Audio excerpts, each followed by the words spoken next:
Bien, hermanos, damos gracias al Señor y entremos en esta parte que tiene que ver con el sermón o la homilía o la predicación. La iglesia del Señor, o sea nosotros, a través de los tiempos, la iglesia ya lleva sobre la tierra, la iglesia nuevo testamentaria lleva unos 2000 años. La iglesia a través de los tiempos ha tenido un gran desafío y es vencer el error doctrinal.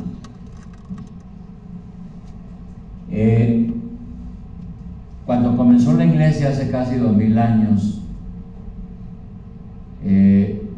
la iglesia tuvo que reunirse y definir, por ejemplo, quién es Cristo, porque unos decían que era Dios, otros decían que no era Dios, otros decían que era un hombre, otros decían que no, que era un fantasma, y una cantidad de ideas extrañas. La iglesia tuvo que reunirse para enfrentar los errores doctrinales. Y la palabra nos advierte que debemos estar prevenidos frente a esa situación. ¿Cuál es la verdadera doctrina? Porque es que hoy en día, pues usted se encuentra con personas de diversas religiones y le dicen: nosotros somos la verdadera doctrina. Se encuentra con los mormones: nosotros somos la verdadera doctrina. Se encuentra con los espiritistas: nosotros somos la verdad. Pero nosotros sabemos que la verdadera doctrina es la doctrina apostólica, que está aquí. Vamos a mirar algunos versículos y empecemos por Efesios 2:20. Efesios 2:20. Efesios 2:20.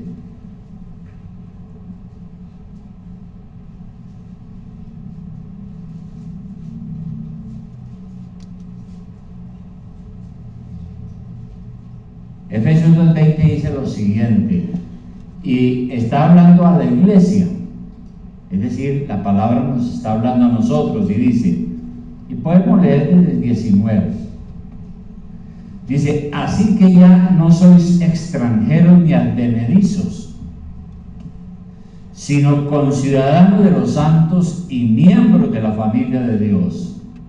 Eso somos la iglesia, somos la familia de Dios, la comunidad de los santos.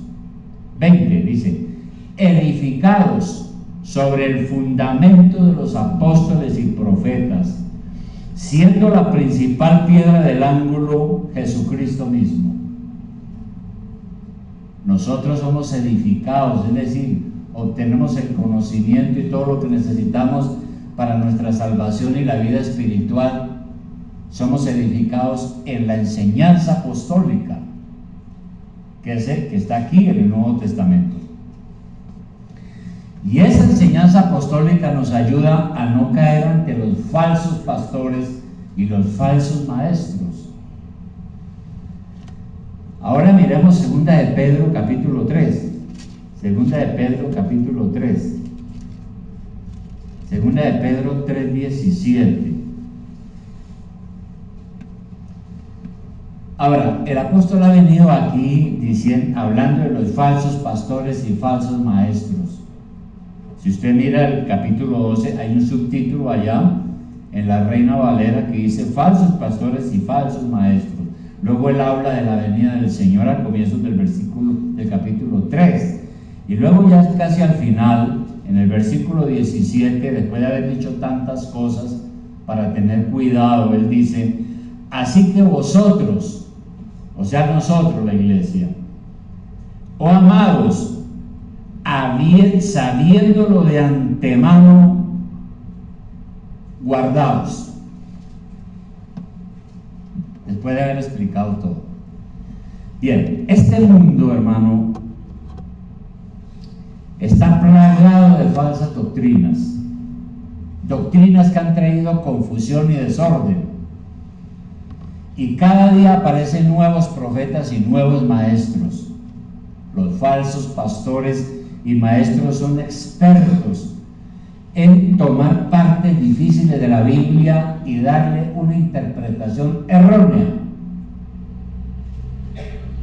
Un ejemplo es que muchos de ellos toman a veces pasajes acerca de la venida del Señor y el juicio final. Por eso fue que aquí en el capítulo 3 el apóstol Pedro habla de eso, del juicio final y de la venida del Señor. Porque los falsos maestros y falsos pastores les gustan hablar de estos temas y se ha especulado mucho sobre esos temas. Y uno entra a las iglesias evangélicas y entonces algunos creen en que antes de los últimos tiempos vienen 3 semanas y 3 semanas y media y viene el anticristo y se desata un terror terrible y viene una gran tribulación y todo el mundo sufre y luego viene el Señor en el aire y vienen 1000 años y una cantidad de especulaciones. Y muchas iglesias bautistas inclusive creen en estas doctrinas que no están claras en la Biblia, porque hay muchas cosas que nosotros todavía no entendemos y nos vamos a morir sin entenderlas, pero las creemos, porque Dios las ha dicho. Entonces los herejes, ¿un hereje quién es? Es el que enseña una falsa doctrina. Los herejes tuercen estos pasajes y con ellos mismos se condenan. Estos falsos maestros son llamados por Pedro. Aquí en el capítulo 17 dice lo siguiente, Pedro dice: así que vosotros, oh amados, o sea nosotros, sabiéndolo de antemano, guardaos. Guardaos quiere decir tengan cuidado. Guardaos, no sea que arrastrados por el error de los inicuos caigáis de vuestra firmeza. Y arriba en el capítulo 16 hay algo interesante también. Dice que el apóstol Pablo ha escrito, dice muchas cosas, dice casi en todas sus epístolas, hablando en ellas de estas cosas, entre las cuales hay algunas difíciles de entender, las cuales los indoctos e inconstantes tuercen, como también las otras escrituras para su propia perdición. Los falsos pastores y falsos maestros tuercen las escrituras y sobre todo les gustan las cosas difíciles. ¿Y por qué lo llama a él indoctos e inconstantes? Porque son personas ignorantes y mal afirmadas. Y nosotros sabemos de predicadores que son fantasiosos en sus interpretaciones, ¿no? Hay pastores y maestros que les gusta hablar sobre el fin del mundo y muchas cosas y arman unas fantasías tremendas, pero resulta que no saben nada de la Biblia, son indoctos e inconstantes. ¿Qué pasa con esta gente y con estas falsas doctrinas? Que son un peligro. Por eso Pedro dice: ustedes ya lo saben de antemano, tengan cuidado. Debemos cuidarnos entonces de lo que oímos, porque no todo lo que se oye en el nombre de Dios es la verdad. No todo lo que uno oye en nombre de Dios es la verdad, sea en la televisión, sea en la radio, sea alguien. Por eso usted debe tomarse el trabajo de investigar lo que dice la Biblia. Usted, tomarse ese trabajo. Investigar la Biblia. Nosotros tenemos que hacer lo que hacían los bereanos. Berea era una ciudad, vamos a mirar en Hechos 17:11. Hechos 17:11. Y allá habían unos creyentes que habían formado una iglesia. Hechos 17:11. ¿Y cómo eran ellos? En 17:11 dice el relato aquí algo interesante. Leamos desde el 10 para ubicarnos un poco en el contexto. El apóstol Pablo está predicando el evangelio está sembrando iglesias en el antiguo mundo. Y está contando la historia de las misiones y dice: inmediatamente los hermanos enviaron de noche a Pablo y a Silas hasta Berea. Berea era una ciudad, ¿no? Y ellos, habiendo llegado, entraron en las sinagogas de los judíos. Y estos eran más nobles que los que estaban en Tesalónica, pues recibieron la palabra con toda solicitud, escudriñando cada día las escrituras para ver si estas cosas eran así. Qué interesante, ¿no?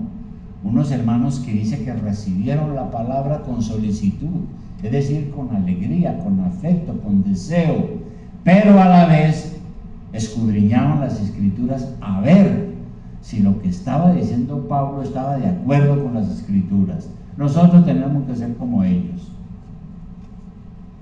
Y usted tiene que investigar las escrituras porque, pues yo soy un hombre falible, que me puedo equivocar. Espero que no. Pero usted tiene que investigar muy bien lo que oye. Debemos evitar ser arrastrados por el error de los inicuos, ¿no? Porque ¿qué dice en el versículo 17 que estamos mirando el apóstol Pedro? Así que vosotros, oh amados, sabiéndolo de antemano, guardados, no sea que arrastrados por el error de los inicuos. ¿Y quiénes son los inicuos? Pues no son salvos, no son cristianos, así sean grandes oradores y grandes predicadores y grandes sanadores. Son hombres que tuercen la Biblia para que se acomode a sus pecados y lamentablemente convencen y arrastran a otros. Si uno no conoce bien la doctrina, uno va a ser arrastrado por las falsas doctrinas.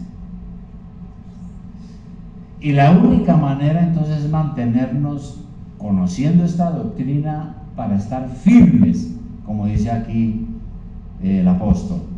Con esa advertencia, entonces, ¿cuál es la exhortación del apóstol Pedro? Después de esta advertencia, está en el versículo 18. Dice: antes bien, crecer en la gracia y el conocimiento de nuestro Señor y Salvador Jesucristo.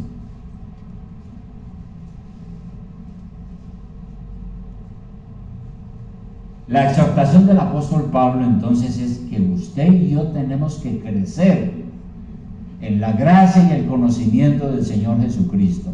¿Cómo? ¿Cómo crecemos? En el original griego hay una palabra homónima para crecer, que se puede traducir también como progresar. Progresar. Como si también se pudiera decir: progresen en la gracia y el conocimiento de nuestro Señor. Ahora, a todo el mundo le gusta progresar. Todo el mundo desea progresar económicamente, de manera especial, ¿no? Todos queremos progresar. Aún nosotros los cristianos. Y es bueno progresar. Progresar no es malo. ¿Qué es mejor que usted pueda tener un empleo mejor, un negocio mejor, una casa mejor, cosas mejores y que con ellas honre a Dios? Y claro, ese progreso debe ser de acuerdo a la voluntad de Dios, porque uno puede progresar en el delito, pero no estamos hablando de eso. Estamos hablando de progresar dentro de la voluntad de Dios. Bien, entonces Pedro dice que tenemos que progresar primero en la gracia de Dios. En términos generales, ¿qué es eso de la gracia de Dios?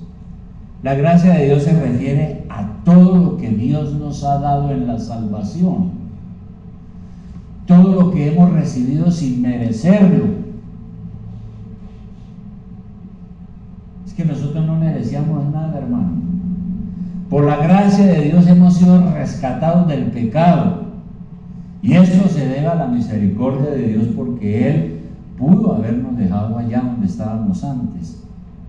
Dios pudo haberlo dejado a usted allá donde estaba antes de conocer a Cristo y el Evangelio. y usted tal vez era otra persona y no estaba aquí esta mañana, si Dios no lo hubiera rescatado del pecado.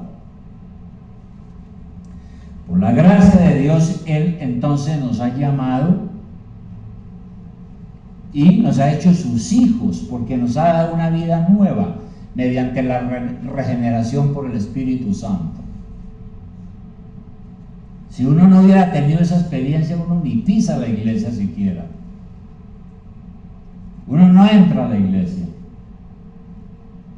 Por la gracia de Dios es que cada día el verdadero creyente va progresando en esa nueva vida que Dios nos da. Progresar en la gracia no es otra cosa que crecer y crecer en la santificación. Es buscar someternos al Señor y hacer su voluntad.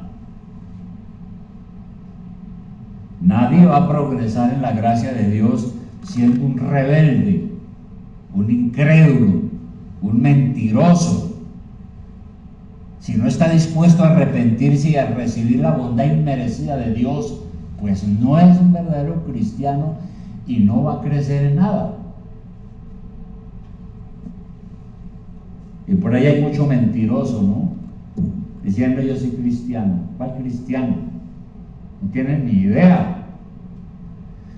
Nadie va a progresar en la gracia de Dios si cree que merece muchas cosas. Mire, hermano, nosotros no merecemos nada. Usted no merece nada. Lo que Dios ha hecho y nos ha dado es por su gracia generosa.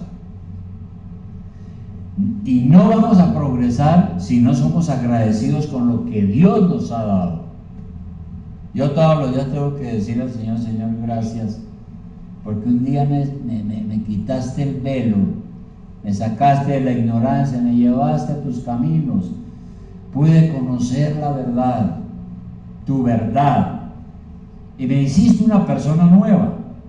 Yo no merecía eso, pero tú lo hiciste. Gracias, Señor. Entonces hay que crecer, como dice aquí Pablo. Primero, crezcan en la gracia de Dios. Y segundo, progresen en el conocimiento de Dios. Dice ahí, crezcan en la gracia y el conocimiento de nuestro Señor Jesucristo. Entonces el deseo del apóstol es que crezcamos también en el conocimiento. ¿Para qué? Eso lo aclaró muy bien el apóstol Pablo en Efesios 4:14. Efesios 4:14. Efesios 4:14.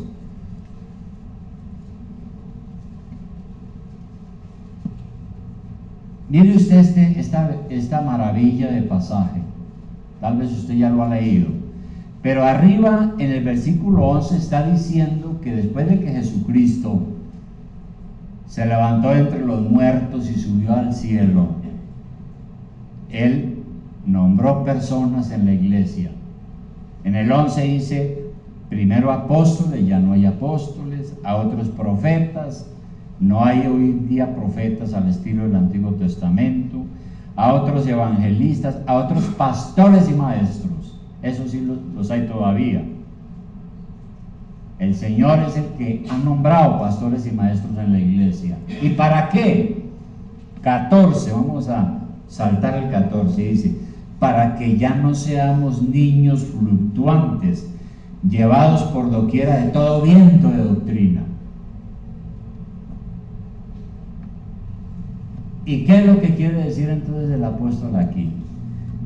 En palabras muy sencillas está diciendo es que el Señor no quiere que la iglesia sea una guardería de bebés donde no saben lo que están haciendo y no saben la verdad completa, sino que nosotros tenemos que ir creciendo. La Biblia dice que cuando uno se convierte a Cristo y nace de nuevo, uno es como un bebé espiritual. Un bebé espiritual tiene que aprender a caminar, a respirar, a comer y todo eso. Cuando uno nace en la vida espiritual es un bebé espiritual y uno necesita respirar, necesita aprender, necesita crecer. Dios quiere que la iglesia no sea una guardería para siempre, sino que haya gente creciendo en el conocimiento de Dios. Como niños, entonces, no podemos seguir siendo como niños para ser engañados, como dice aquí en el versículo 14, ¿no? Por todo viento de doctrina. Y dice algo más, dice, por estratagema de hombres que para engañar emplean con astucia las artimañas del error. ¿Y qué es una estratagema? Es una palabra griega que significa simplemente truco. Una persona que engaña con estratagema es una persona que engaña con trucos. La idea es que hay personas que son como los prestidigitadores. ¿Qué es un prestidigitador? Es alguien que hace trucos con sus manos para engañar. Hay gente que maneja los naipes, ¿no es cierto? Y le pone usted un naipe y yo no quiero verlo, y revuelve la baraja y luego dice, usted tiene ahí el 7 de esto, y usted llega y mira y dice, era ese. Es un prestidigitador. Hace trucos con las manos para engañar. Y así hay pastores y maestros, son prestidigitadores en el campo espiritual. Y si uno no conoce la doctrina bíblica, pues es fácilmente desviado por caminos engañosos. Entonces usted va a un sitio y escucha a un predicador carismático y poderoso y le vende una mentira, y usted sale de la iglesia creyendo que es verdad porque usted ni siquiera ha leído la Biblia. Y es por eso que la gente con poco conocimiento termina a veces creyéndole a los mormones, o a los testigos de Jehová, o a los sabáticos, ¿no? Estos que dicen que uno tiene que el domingo, que eso es pagano, que uno tiene que congregarse es el sábado, y se basan en el Antiguo Testamento, ¿no? Y no comen relleno, y no comen cerdo, y un montón de cosas, y un montón de legalismos. O la gente termina creyendo a los carismáticos, que es el gran problema que tenemos hoy. Hay otros que están creyendo en el yoga. ¿Cómo es posible que un cristiano esté creyendo en el yoga? O en fantasías disfrazadas de verdad, ¿no? Eso es triste. Por eso Pedro dice, progresen en el conocimiento de Dios. Hay un primer conocimiento que recibimos cuando creímos en Jesucristo. Dios nos abrió el entendimiento para que pudiéramos conocer la realidad de Dios. Antes yo pues iba a la iglesia católica, iba a misa, pero no entendía nada. Iba porque me enseñaron de niño el asunto, pero después de que conocí el Evangelio y Dios me iluminó, ya es otra la situación. De manera que hay un conocimiento también intelectual. Hemos recibido desde la crianza una idea distorsionada de Dios, ¿no? Porque nosotros nacimos en un país católico y aquí había una religión muy fuerte, y entonces los padres nuestros nos enseñaron a creer en Dios a su manera y con muchos errores que no están en la Escritura. Porque el verdadero conocimiento de Dios viene por medio de la Escritura, ¿no? Aquí en estas páginas Dios se ha dado a conocer. ¿Usted quiere conocer a Dios? Lo va a encontrar aquí, en esta revelación escrita, que es la palabra de Dios.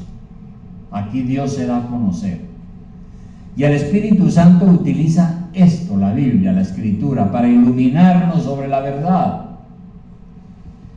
Y Dios ha puesto en la iglesia pastores y maestros para enseñar la palabra y edificar la iglesia. Y por eso la iglesia busca instruirlo a usted a través de la enseñanza, para que usted crezca en el conocimiento de Dios. La iglesia busca instruirlo a usted mediante la enseñanza de la escuela dominical. El que no viene a la escuela dominical no crece, porque no está aprendiendo. La iglesia le provee estudios especiales. Tenemos el seminario para aquellos que tienen el tiempo, el deseo de profundizar en las escrituras y prepararse mejor para servir a Dios. Está el seminario. Y todo lo que la iglesia ofrece es buscando que usted progrese en el conocimiento de Dios. Y hay un conocimiento también que es experimental, que es importante también. Es el que viene con la experiencia, es el que viene con el caminar diario con Dios, es el conocimiento que nosotros experimentamos cuando en la vida diaria nosotros tenemos el consuelo del Señor en el dolor, en la prueba, cuando experimentamos el amor de Dios, cuando recibimos el perdón de Dios y experimentamos esa paz que el mundo no la puede dar.